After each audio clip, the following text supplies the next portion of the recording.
listening to the Labor Notes podcast, the weekly show from Labor Notes on rank and file news and organizing tactics. I'm pod co-host Natascha Elena Ulhmann, a staff writer at Labor Notes.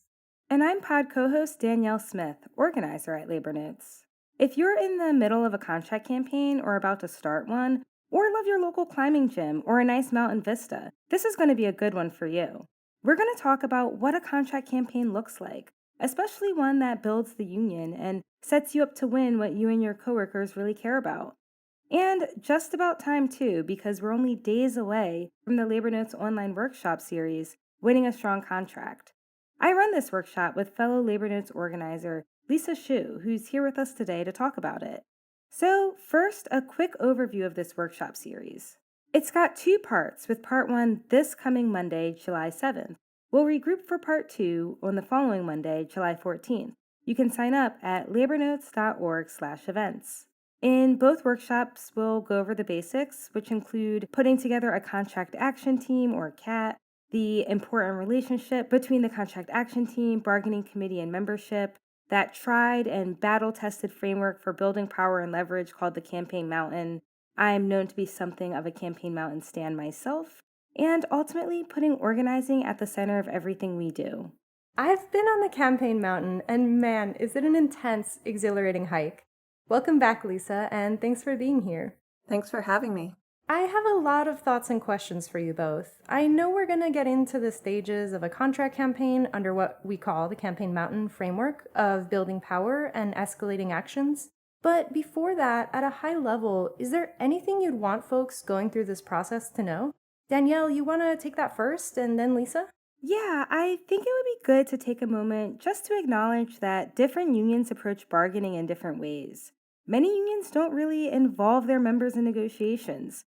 They have a small group of people negotiate mostly behind the scenes, and in some cases, the first time members see a new contract is when they're voting on it. Pod listeners might remember when we talked about postal workers in the Letter Carriers Union or National Association of Letter Carriers back in April, who were dealing with that dynamic and how they've been organizing in recent years to open up bargaining. If you want to check out that episode, it's called Facing Privatization and Doge Attacks, Postal Workers Are Fighting Back, and we ran it on April 11th. But there are other unions that have embraced what we might refer to as open bargaining, where there's transparency with members who are involved in the process and know what's happening at the table. And, spoiler alert, campaigns where members know what's going on and are involved in the process tend to go better than the ones where they don't. Yeah, a lot of what we talk about in the workshop is bringing members into the whole process more. And that's something that will look different depending on how your union is currently bargaining and how transparent they're being with members. The thing that runs through everything we're going to talk about is that contracts are not actually won at the bargaining table. That's the big secret. Your bargaining committee's leverage at the table comes from how organized the membership is on the shop floor and whether management is actually scared of what the membership can do. If the members are not organized and prepared to act, your bargaining committee is going to have limited power. I think that's a good place to start climbing up this mountain.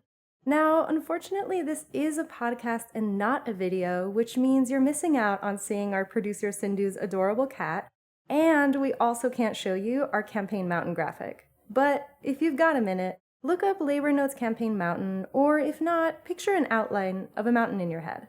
You've got the base, where the mount starts, and then it goes up and up with these smaller summits until it finally reaches its very top peak.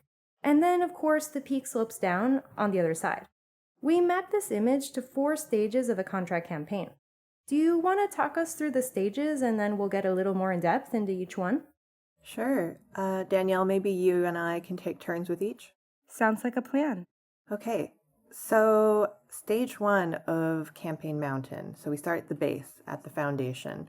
This is the stage where the bargaining committee forms. These are the folks in the union who will represent the members at the table. Commonly, the bargaining committee will start surveying members about their priorities on what they want to win. It's also when we begin forming the Contract Action Team, or CAT, which is responsible for building up organizing relationships with members on the shop floor. Wait, sorry. Time out, Lisa. Did you say CAT? Yes. So again, CAT is short for Contract Action Team, But this group might also be called a mobilizing committee or stewards network, depending on your union. But it's essentially the team responsible for organizing the campaign and getting members involved.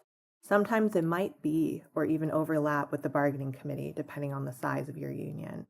But the CAT are your leaders on the shop floor who form a critical link between the bargaining committee and the membership. Oh, of course, right. That kind of cat. So then, after the foundation, which is so crucial to the rest of the campaign, we have our kickoff and escalation period, or stage 2 of the campaign mountain. Think of this as those summits rising up to the peak. The kickoff is when you publicly launch your campaign, and escalation is how you build pressure to win your demands over time. This is that climb up the campaign mountain where you're starting to really organize members and bring more people in. And you're doing it by building real relationships with them through one on one conversations and meetings, planning together on how to dial the pressure up on management through a series of direct actions. So the idea is that all that agitation, organizing, and power building would set you up for stage 3, which is when you reach the peak of your strength, the very top peak of the mountain. That's where you and your coworkers, if you've been able to build up your organizing to this point, will be ready to pull off the most powerful action to win what you all care about. Depending on your circumstances, if you've laid the appropriate groundwork, this could be a strike, a walkout, or some other high-pressure, high-participation action. Then the last stage of the campaign mountain is the resolution, where hopefully you and your coworkers decide when you've had enough at the table that you're ready to settle on the contract. This is that little slope down the other side of the peak. Though Lisa and I do like to do a reveal at the end of the workshop where we show that your campaign mountain is actually part of a whole mountain range. Our campaigns and organizing are connected to each other and to the larger labor movement. Thanks for walking us through that. I think this is a really great way to think about this stuff. Whom among us hasn't been in a campaign that just sort of moves in a slow, inconsistent direction, that's just kind of reactive to what management does? It can be pretty disempowering. I really like the campaign mountain model because it's a good way to think about escalating actions while making sure you're bringing everybody along and fighting as a unit. So in the workshop, we actually also have a graphic of that type of campaign, Natascha, that you just described, the not so effective kind, sometimes called the negotiations focus model. It basically looks like a flat line with just one little bump. It demonstrates what a campaign looks like when members aren't involved and we try to win things with persuasion instead of power, only taking action as a last resort. It's sort of a gesture toward collective action, but there's no plan to escalate or any real strategy to win. Been there. I know that in addition to this overall structure, you've both conceptualized something called the campaign power spiral. Could you talk a little bit about what this is and what this looks like? Yeah, so the campaign power spiral is what we're calling this feedback loop of communication and engagement between the bargaining committee, the contract action team, and the membership. This is the only way you can really make progress in a campaign or get unstuck if you're stuck, is to make sure everyone is on the same page. If the bargaining committee, the CAT, and membership get too out of sync, then you aren't climbing Campaign Mountain together anymore. And we have a handout that we share in the workshop that summarizes all of this. Right, and on that handout, we also talk about the spiral in regards to the different stages of the campaign mountain and draw out some of the questions that you might want to have guide the conversation between the bargaining committee, contract action team, and membership as you're trying to learn different things in different stages of the campaign. So, for instance, in the foundation, which we talk about in part 1 of the training, you want to understand what your demands are, who can give into those demands, and what it will take to win them. And the answer to those questions really helps shape the campaign. What kinds of actions do you take? Who are you targeting? How far are people willing to go? When is it time to settle? But the bargaining committee can't and shouldn't try to determine the demands, targets, and what it will take to win in isolation.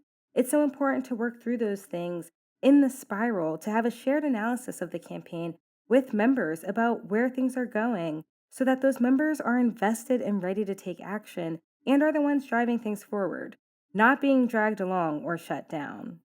A few other things to mention about the workshop. We bring in real-life examples of contract campaigns so you can see all of these principles in action. We want to make sure it feels concrete to you in your organizing. We also work through some exercises together, like what if scenarios, like what should you do if your escalating campaign doesn't seem to be producing an effect on management? Or how do you move through the resolution of a potentially controversial vote on a tentative agreement and make sure the resolution actually strengthens your union rather than weakens it? And another thing we like to note in the workshop is that you can start a campaign at any time. So even if you've been doing the negotiations focused model or a year into bargaining and things are really stuck, it's never too late to fire up the campaign power spiral and start moving up the mountain. Thank you so much, both. Well, that's our episode. Again, the Winning a Strong Contract workshop series starts next week and will take place on 2 Mondays, July 7th and 14th. We also have a power mapping workshop on July 16th and our next stewards workshop on July 23rd on the topic of building up a stewards network.